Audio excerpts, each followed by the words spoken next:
Dans la forêt se trouvait une étrange machine sphérique. Deux garçons, animés par la curiosité, décidèrent d'y entrer. Lorsqu'ils en ressortirent, ils découvrirent avec stupeur que leurs âmes avaient échangé de corps. Pensant rêver, ils essayèrent à nouveau, et cette fois, les âmes revinrent dans leur corps d'origine. Mais ils ignoraient que cette machine d'échange d'âmes avait déjà bouleversé leur destin. Aux yeux des autres, ces deux garçons étaient inséparables, ils s'asseyaient côte à côte pendant les examens, rentraient ensemble après l'école et jouaient dans la forêt comme de jeunes enfants. Pourtant, pour Xiaobu, cette relation n'était pas si confortable.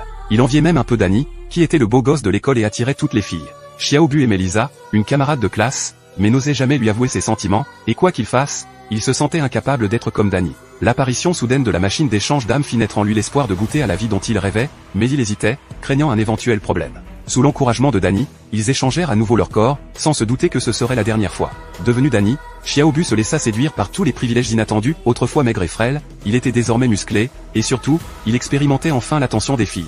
Il vécut son premier baiser avec l'amoureuse supposée de Danny, mais ce même jour, il aperçut Danny, dans son corps, jouer avec Lisa. Se sentant trahi, il alla confronter Danny pour récupérer son corps. Mais Danny avait changé, il n'avait pas encore goûté pleinement à la vie de Xiaobu, qu'il enviait secrètement. En effet, Danny rêvait de la vie de Xiaobu, avec sa famille aisée et heureuse, et des parents qui avaient déjà prévu son avenir, tandis que lui, malgré sa popularité à l'école, rentrait chez lui dans un foyer tendu et devait travailler dur pour gagner sa vie.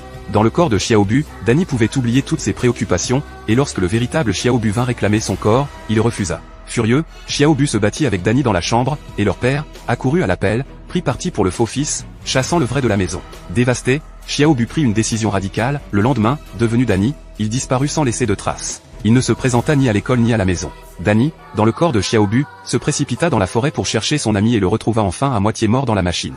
Xiaobu fut transporté à l'hôpital où les médecins annoncèrent qu'il était devenu un végétal.